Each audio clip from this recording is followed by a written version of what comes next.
Hi guys, nagkikrave kasi ako sa burger tapos nakita ko yung post nitong Grilled Burger Factory dito sa Malolos Crossing sa tabi ng Mercury Drug na meron silang triple quarter pounder na 170 pesos lang. Kaya pinuntahan at umorder na tayo. Mali itong triple quarter tapos yung combo meal na yung may price 250.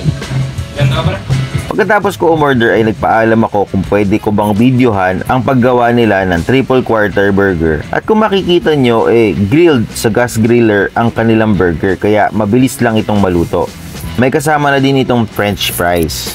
Kaya sulit na sulit at busog na busog ka talaga sa 215 pesos combo meal nila dahil may triple quarter burger ka na, may french fries at soft drinks ka pa. Dito makikita nyo na ina-assemble na ang ating burger at habang pinapanood ko nga ito ay talagang natatakam na akong kainin. Kumpleto rekado nga pala ito ha, may lettuce, onion, tomatoes, cucumber, ketchup at mayo mustard bukod pa sa beef patty at overflowing na cheese na nilalagay nila. Ayan, at ready to serve na nga ang ating triple quarter burger na gawa ng Grilled Factory Burger na matatagpuan nyo dito sa Malolos Crossing. Sunerve na nga ang ating kasamang soft drinks at syempre ang pinakahinihintay nating matikman ang napakalaki at sulit na triple quarter burger. Nag-hand gloves na nga ako dahil alam kong messy talaga itong kainin at para mahawakan ko itong mabuti dahil malaki talaga yung burger. Tignan natin itong triple quarter ng Grilled Burger Factory.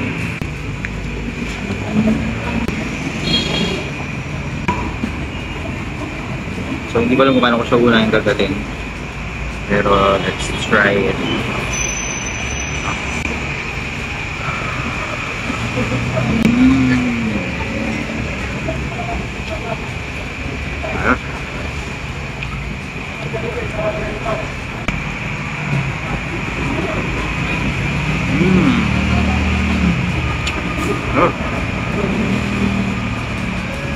Sama ng price ko.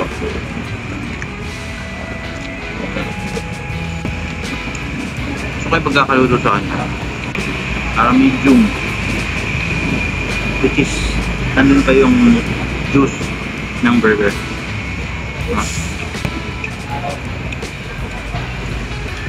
Yung gusto kong luto ng burger, medium lang. So 170 pag a la carte, pag set with drinks 215. Not too bad, not bad. Grabe, tingnan mo naman. Panalo to. 215 may kasama ng price and drinks. So imagine kung gaano siya kalaki. Good. Panalo. Sa serving, panalo sa akin. Sa flavor,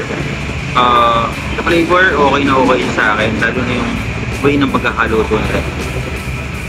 Okay sa akin.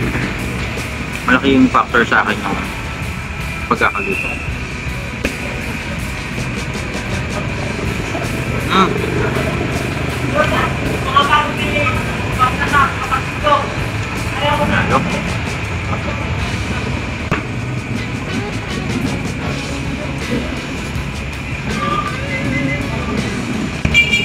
May sika yun yan, pero okay lang yan.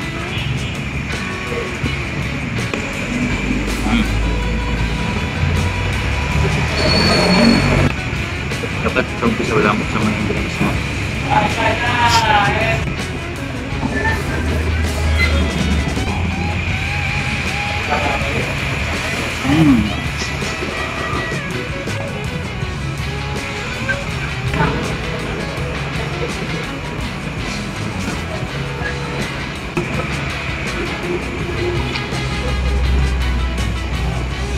Meron siyang lettuce, meron siyang cucumber, meron siyang onion, meron siyang tomato, tapos may ketchup, may cheese sauce, sobrang daming cheese sauce, and meron siyang mayo mustard, which is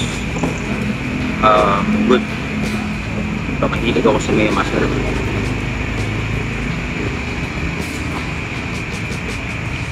Kung mahilig ka sa burger na maraming meat, ito yan. Gusto ko na marunong sila magluto ng medium na burger. Ang pabalikan pa dito yung serving. panalo.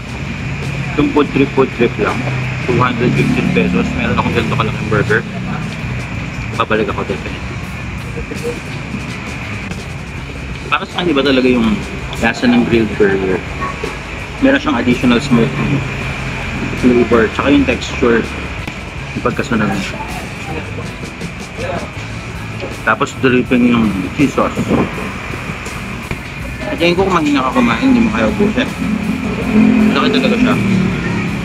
Yung pagkabusog ko, para ako nagdalawang rice. Ano yung feeling? Laki talaga ng curry.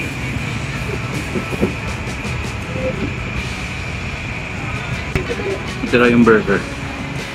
Ito yung tinapay.